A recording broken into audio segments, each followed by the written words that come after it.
So can we start off with the question of what is administrative detention?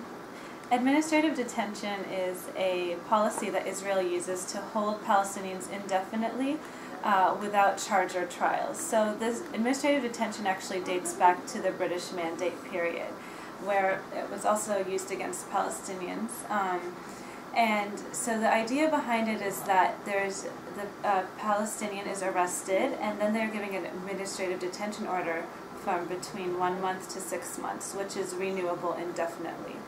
And they're held on secret information that their lawyer does not have access to, nor does the detainee have access to. So they're held on secret information that they never even find out indefinitely. So is an administrative detainee different from a political prisoner, or what is the definition of a political prisoner? A political prisoner or a prisoner of conscience is someone who goes to prison because of their beliefs and of being an activist or a human rights defender. Administrative detainees are often political activists who are held, but since there's no charge against them, but because they're politically active, they're held under administrative detention. And in many ways, this is because to keep them from the community, to keep them from continuing to organize and to be active and things like that. So they are political detainees as well. So what kind of reasons do they give for putting these people in prison? Why are they in prison? Actually, the most common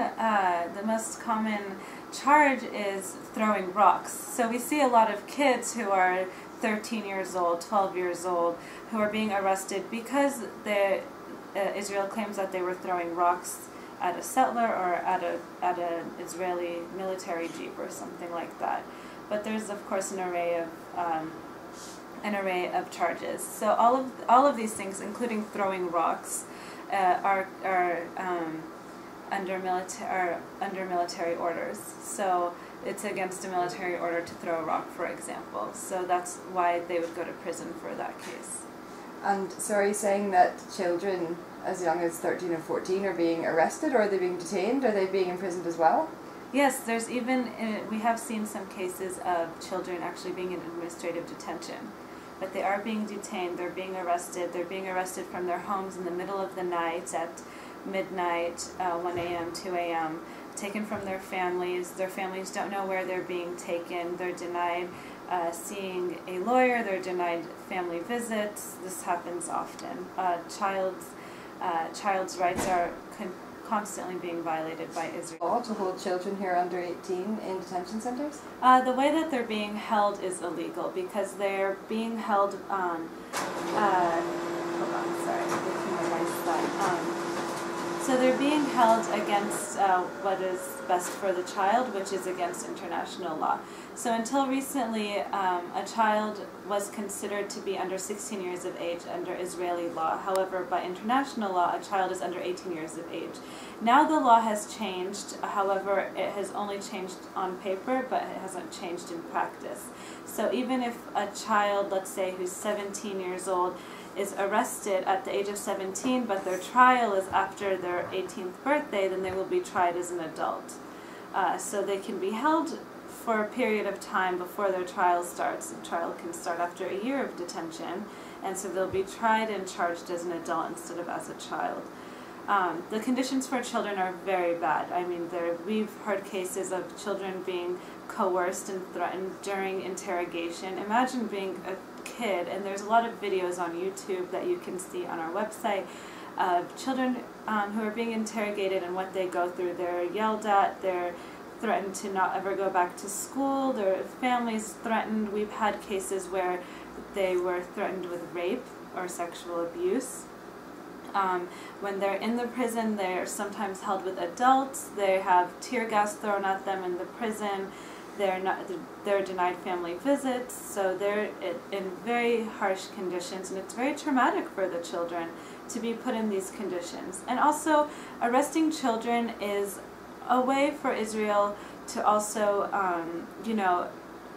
stop any resistance in the future, because when you see a child that gets arrested at the age of 12, even if they're just arrested for 24 hours, which does happen, let's say they're held overnight on a false charge of throwing stones, then they're intimidated for the future to do anything such as go to a peaceful protest or go to any events that have to do with any kind of resistance or about human rights or anything, so they avoid going back to prison. So we see that as well. A lot of short detentions or arrests, but they can have long-term effects. Do prisoners get to see their families when they're in detention, or does it vary? Well, during interrogation, no. They are denied family visits, and often they are denied lawyers' visits. After a while, they are allowed, technically, to have family visits, but this is not a right. Although it is a right under international law, it's not practiced by Israel. So there's many cases, such as during the hunger strikes, family visits were denied. After the arrest of Gilad Shalit in Israel, the family visits were denied, and the family visits for prisoners from Gaza were denied until recently. So they were denied for years before they were allowed. And not only that, the family has to get a permit to visit their family. So there's also, in many cases, the family is denied permits to visit the prisoner, because they need permits to go into Israel, because the prisons are in Israel proper, even though the prisoners are from the occupied territory. And this is against international law, against the Geneva Accords. So from both sides, either they will deny the prisoner themselves to have family visits as a punishment, or they will just deny the family to get permits to enter Israel, therefore denying them a visit to the family. Oh, also I should mention, there's a lot to say. I should mention that also there's only certain ages that are allowed. So sometimes prisoners are denied, or family members are denied visits for security reasons. Or, for example, we have a case of when the child of the prisoner turns 16 years old, they're denied. So there's a lot of cases where their children are denied once they become, you get a Palestinian ID when you turn 16. So once they hold an ID, they're denied. Or wives are denied for security reasons. So a lot of times either only the elderly or the very young can visit the prisons, but no one in the middle. You were talking about hunger strikers. Why do people go on hunger strike? Hunger striking is basically the last, when you're up against a wall and you have no other way of resisting what the conditions you live in, it's a last resort to be able to gain any freedoms. So the prisoners, there's mass hunger strikes and there's individual hunger strikes, and prisoners go on hunger strikes for a variety of reasons. Right now we have hunger strikers who are on hunger strike because they were rearrested after they were released in the prisoner exchange on October 18th, 2011. So they were released but then rearrested, so they're on hunger strike to protest their rearrest. And also because the Israeli military prosecution is attempting to have them finish their previous sentence, which is, one of them is 28 years and one of them is 20 years. So we have prisoners who are protesting that. We have prisoners who are protesting their administrative detention because they're being held under 4-month administrative detention orders, which we are anticipating will be renewed for several more months. We've had prisoners in the past who go on hunger strike to protest the conditions they're living in. Sometimes they are not put in cells with other political prisoners, they're put in cells with criminal prisoners, which is very dangerous for a Palestinian to be held in an Israeli prison with Israeli criminal prisoners. So it's for a variety of reasons. On April 17th, 2012, there was a mass hunger strike where over thousands of prisoners went on hunger strike, and they were protesting the use of arbitrary administrative detention. So what exactly does it mean? Do they take water and vitamins, or do they just go without? And also, what effect do they hope to achieve, and has it been successful in the past? So because that's going to be a good answer. Just wait till. Okay. A complete hunger strike is as defined by the Red Cross, the International Committee of the Red Cross, is water that is with salts. So that's considered a total hunger strike. So no foods, no sugars, no vitamins. Once you start to take vitamins and sugars, it's also considered, it's still a hunger strike, of course. It's considered a partial hunger strike. However, we have to keep in mind that the term hunger strike is more of a political term. It's actually just a form of resistance that's being used, and it's not necessarily, it doesn't necessarily matter whether a prisoner is on a total hunger strike or a partial hunger strike. The fact of the matter is that they're refusing food to gain some kind of freedom. And do you think they have an aim to martyr themselves or to die for the cause, or do you think it's just a political message they're sending?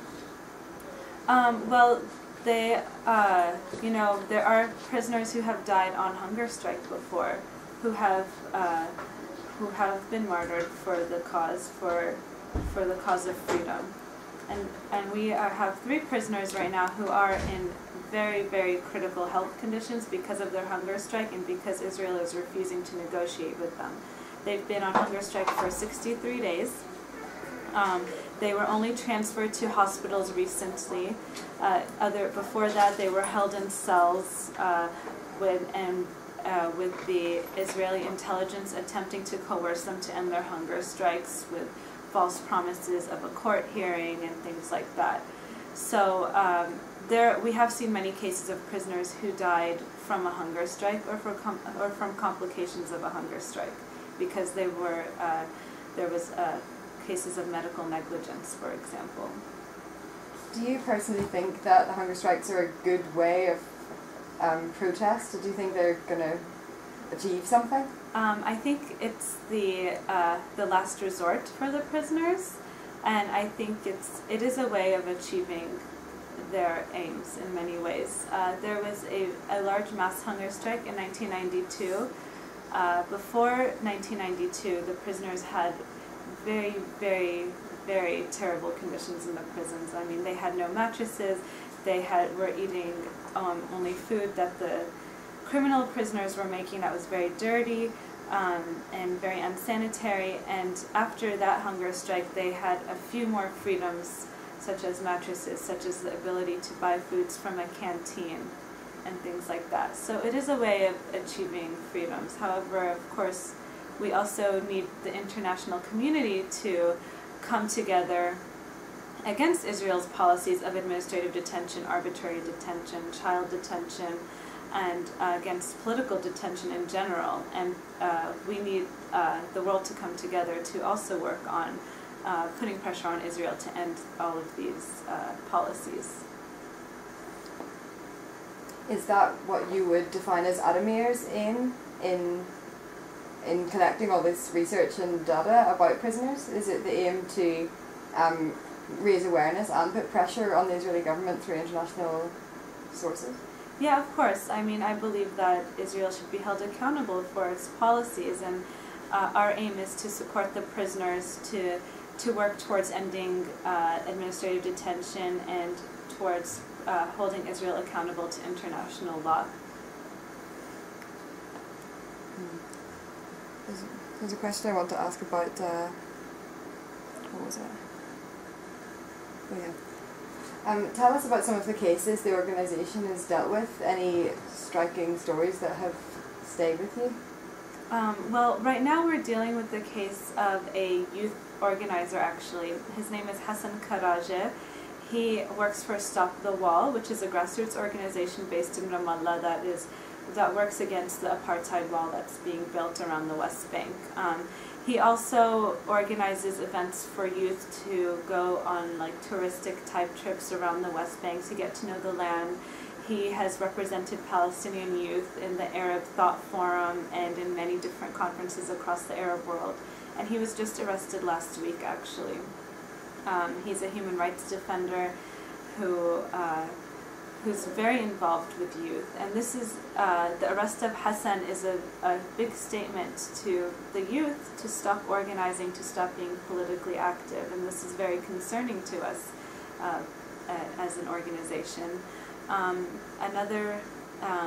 mean, we could sit here for hours possibly. What can you do in cases like that to sort of help? What can your organisation do to help him? Yes, so a lot of our work is based around advocacy. So we are lobbying different organizations such as Amnesty International, Human Rights Watch, the UN, the EU, the American government even, to take up Hassan's case, to pay attention to the arrest of human rights defenders, and to stop the arrest of political activists who are just exercising their right to free speech. What is the Israeli reaction to your research? Have you had any trouble in the organisation? Well, actually, our offices were raided in mid-December, and a lot of our resources were taken. We had computers stolen. They might have taken information off of our server. Files were potentially tampered with. So we have definitely seen civil society organizations being pressured by Israel, and that's also very frightening because our work is centered around protecting human rights, and when our offices are raided and attacked, it sends a clear message that the Israeli government is watching our work and going to try to prohibit us from working.